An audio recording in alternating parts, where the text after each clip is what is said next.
Hello guys, I'm back. For today's video, ituturo ko sa inyo kung paano magka-cash in ng Maya sa tindahan. Welcome to my channel. Please subscribe. Last time, tinuro ko kung paano gumawa ng Maya account, ngayon naman ay kung paano magka-cash in sa tindahan ng Maya. Simplihan lang natin, let's do this. Mag-login muna ako sa Maya app, para makita nyo na wala pa itong laman. As you can see, zero balance pa ang aking account.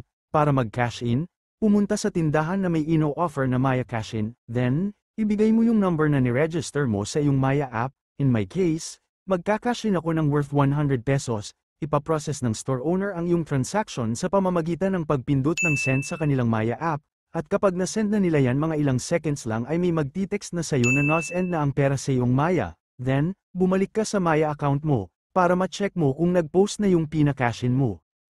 At yun na, pumasok na ang pera, mabilis at convenient din kagaya ng ibang mga online wallet app. That's it for now. Sana ay may na-share ako. Salamat. Please subscribe for more. Kaya naman hanggang dito na lang. Hanggang sa muli. Bye-bye.